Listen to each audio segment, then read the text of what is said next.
Have a holly jolly Christmas. It's the best time of the year. Oh my God. See, I don't know the words. That's the problem. I forgot the words.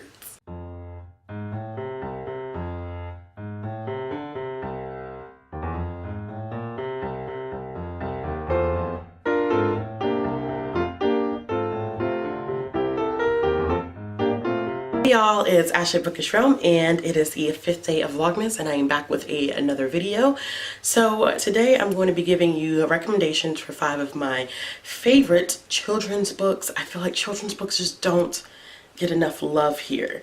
Some of these are children, some of them can be children / middle grade, depends on how you classify, whether you look at the reading levels, content, etc.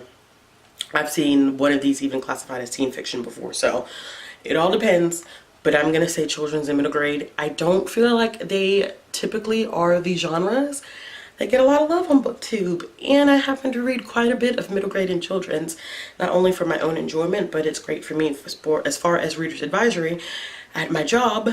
So I have 5 selections here, 5 books that I've absolutely enjoyed, 5 books that I've read all within the past like 2 or 3 years. Not even 3 years, just the past 2 years. So these are all children's books or middle grade books that I have read in the past 2 years. Some of them are historical fiction. Some of them are kind of like sci-fi-ish adventure. Then there's mystery. It's all types of cool stuff. So I'm gonna go ahead and get started. So the first book that I have on my list here is The War That Saved My Life, and this is by Kimberly Brubaker Bradley. She does a lot of historical fiction books. This is one that I read from her back in 2016, and this was given the Newbery Honor, which is definitely a prestigious award. It's about a young girl and her brother, who I believe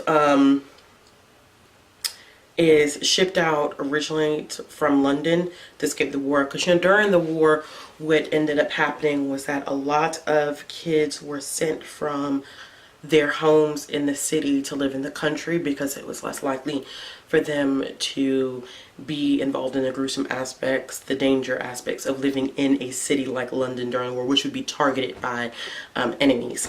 So her and her brother are moved out to the country. Ada has what is, I believe, to be a clubbed foot. I don't remember if they go into specifics, but she does have issues with her foot, which affects her self-esteem and her confidence. And when she moves in with this lady, she helps her build that self-confidence and that self-esteem, and they end up being a family in the most unlikely way. It's a very powerful book. It's not that long. It's one of my favorites. I actually have the arc to the second one, which is The War I Finally Won. You can't see it, but it's up there. I have not read that yet, but I did enjoy this first one. The next one that I have here is One Crazy Summer by Rita Williams Garcia. This is the first book in the trilogy, and this is about 3 girls who typically live with their father, but during the summer they're sent to live with their mother, who has been significantly absent during their life, and they're going to Oakland, California, and this is during the 1960s, the late 1960s, I think 1968 to be exact, and it's when the Black Panther Party was at its height, at its prime, and their mother happens to be a part of the Black Panthers, so they experience a lot of the social work that the Black Panther Party does as far as like assisting the community and the kids, and then also some other complex elements of the Black Panther Party, and they see this firsthand because of their mother. So I have read this one. I haven't read the second 2 in the trilogy, but I'm looking forward to reading those. I probably need to give this one a reread because it's been a while since I read it, but I do know that I really did enjoy it. The next book that I have here is Masterminds by Gordon Corman. This is the first book in the Masterminds trilogy, which I have read all 3 books. I just don't own all 3. I only own the first book, but don't worry, I will be getting the second and third because the series is phenomenal. This is one that I recommend listening to on audio because I think it's told in either 3 or 4 perspectives, and they have different narration for each perspective, which is great. This is a story about these kids who live in this city where everything is seemingly perfect, everything is great, and then someone tries to leave town and they get sick. And they find out that they're kind of enclosed and that they are not living in a world that they think they are. I don't even want to say much about this because if I do, I'll spoil it, and it's a plot twist that makes the series so great. So all I can say is trust Gordon Korman. He's an excellent children's writer. Go with it. Just check it out. I really enjoyed it. I devoured the trilogy, and I hope to read the trilogy again sometime soon. The next one that I have here is Nooks and Crannies by Jessica Lawson, and this is one that I have talked about before. This is about a young girl by the name of Tabitha. Her parents are really neglectful and weird. Like, the child-parent relationship in this is very, very strange.